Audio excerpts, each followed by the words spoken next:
Good afternoon, good evening, good morning, and welcome to This Week in Comics. I really need to change this title. As you guys can tell, I like the Joker. My favorite DC Comics character to illustrate, actually. And we have a couple of Joker stories here I wanted to run through. Maybe make this video a little longer than 5 minutes because there's two stories. Two stories to read from. Anyways, Joker director compares the movie to The Dark Knight from WeGotThisCovered.com. When Joker hits theaters this October, you can be sure that both fans and critics will be comparing Joaquin Phoenix's performance to the seminal turn given by the late, great Heath Ledger in The Dark Knight. Alright, without going any further than that, Heath Ledger's Joker,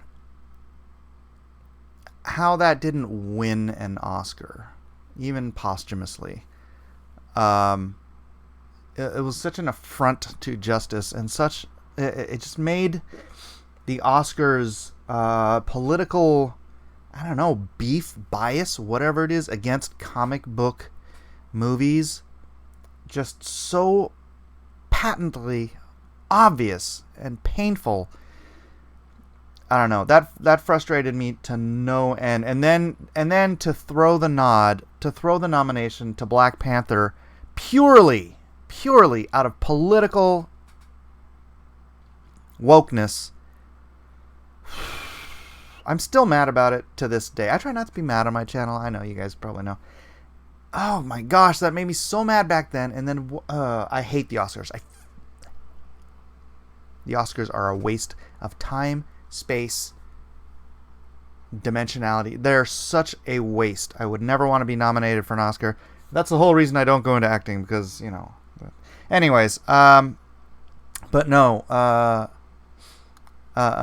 Heath Ledger, brilliant in the role. So Joaquin Phoenix, while I love Joaquin Phoenix, this is a very, very, very tough act to follow. And from the commercials, I mean, I really want to see this film.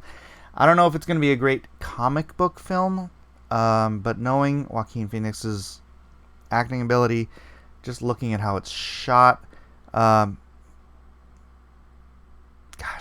it looks like a great film in and of itself. So I'm going to go to it. I'm going to go see it on its own merits, not thinking this has to be the Joker. If it is the Joker, to me, that's bonus. That's bonus, because I know this. Well, I don't know. I just really think this is going to be a great film in and of itself. So, yeah. I don't know. I guess I'm not really of two minds. I mean, I love River Phoenix role. River Phoenix. I'm confusing everybody. I love Heath Ledger's role, because River Phoenix died too. It's like weird. But gosh, Joaquin, it looks. Anyways, let's keep going. It's interesting then that director Todd Phillips has jumped the gun and has already admitted that his movie has something in common with Christopher Nolan's acclaimed Batman flick. It's not the fact that both feature the clown prince of crime, though, but they have similar themes and messages.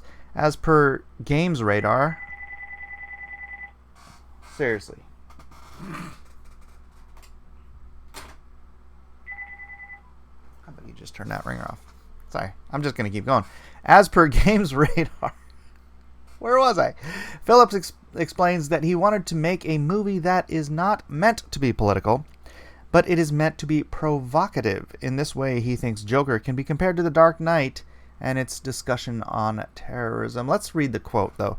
I think there will be some 21-year-olds that go and watch it who just think it's a version of a Joker story, and that's fine too. I don't want to define it as this message movie, because it's not.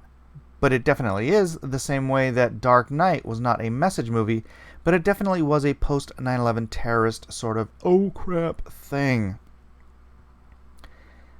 And that's fine. That's not shoehorning politics into a story, but just sort of dealing with politics in life and art as as a reality. And you know what? It drives me a little bonkers when people say you can't have politics in your story at all. Life is politics. Life is politics. Life is controversy. There's very few topics of any import on the planet that two people won't disagree about, right? And because of that, it is replete. Politics, controversy. This is replete, and it should be replete in our art, as long as it's not used as a propaganda tool, shoving a message down the throats of the viewer or the reader. I think that's perfectly responsible. Of course, this is the second time this year that a filmmaker has compared their superhero movie to The Dark Knight, and the first was Dark Phoenix. Even fans of the final X-Men movie have to admit that it didn't live up to the heights of the genre that director Simon Kinberg was teasing it would hit, so we might not get too excited about Phillips' Joker comments just yet. Full disclosure, I did not go see Dark Phoenix. And I love those new X titles, the new X movies. For the most part, they're not perfect films, but they have great casting for the most part. Well executed for the most part. But Dark Phoenix just... And it's weird. And I was kind of going against the grain. Everyone was saying how crappy it looked. And I'm like, but the Dark Phoenix saga is like my favorite X-Men story. And I really want to go see it. But when it came right down to the wire, I just was not willing to go plunk down $13 to go see this thing. And more, because I'd have to take my family. Or at least some of the kids. So, when is that going to be on Netflix? Anyways, that said, Joker has impressed fans and critics with its trailers so far, me included, with early reports pointing to Phoenix giving a stellar performance and possibly being in with a chance of an Oscar nom. I doubt it, because he is a straight white male. And I don't care, because the Oscars are political trash. Trash! We get to judge for ourselves, though, how close to The Dark Knight the film is in terms of quality when it arrives in cinemas on October 4th. I don't know about any of you, but I will be there. Also in Joker news from IndieWire, Joker director Todd Phillips is already eyeing a sequel if Joaquin Phoenix is willing to do it. So, well, we know he doesn't die. That's good. Although developed as a standalone film, a sequel and DC Universe crossover aren't completely out of the question. Full disclosure, I have not read this article yet. So this will be my reaction video. Joker. Joaquin Phoenix's Joker origin story movie will not open for another 2 months, but director Todd Phillips is already thinking about a potential sequel to the much-anticipated film, at least as long as the first one performs well at the box office. I'm sure it will. Speaking with Total Film via sister publication Games Radar, Phillips said, "One thing I will tell you, I would do anything with Joaquin Phoenix any day of the week." Be careful what you ask for. There's nobody like him. If he was willing to do it, and if people show up to this movie and Warner came to us and said, you know what, if you guys could think of something, well, I have a feeling that he and I could think of something pretty cool. So Joaquin is involved in the creation process as well? I don't know. Maybe. That'd be cool. While Joker was developed as a standalone movie and not necessarily part of the DC extended universe of films. Okay, that I hadn't heard before. Although, as I said in the previous article, happy to see that, right? I'm not going to be heartbroken if it's not related to all the DC films. If it's just a great Joker movie by itself. If that's all it is, and it's fantastic, I will be happy.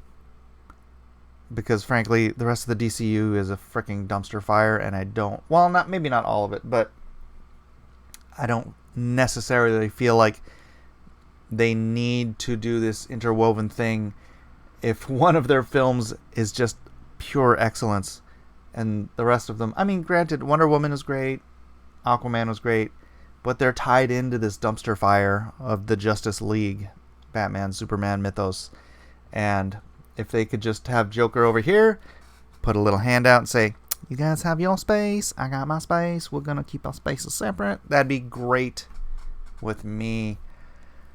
That could certainly provide all the motivation Warner needs to greenlight a sequel. Additionally, the possibility that this Joker could very well join the DCEU down the road could be a mighty appealing crossover for the studio and fans. For example, could he eventually face off against the just as buzzy Robert Pattinson's Batman? See, that's not something that I want to see. Oddly. Can you imagine being... Well, I guess you can imagine, because in The Dark Knight, yeah, Heath Ledger completely overshadowed Christian Bale. Completely. And Christian Bale's a great actor, but Heath Ledger was like... It's like an elephant in a tea shop, right? Just... Everybody knew he was there. He was the gravitas. He was the charisma. He was the star of that movie, overshadowing everyone. And that's Christian Bale. Can you imagine Joaquin Phoenix next to Robert Pattinson? It's like he wouldn't even be there. He'd be this wisp of a ghost that nobody even paid attention to. Meanwhile, the Joker would be there just dominating any kind of a crossover. I don't think that's a good idea.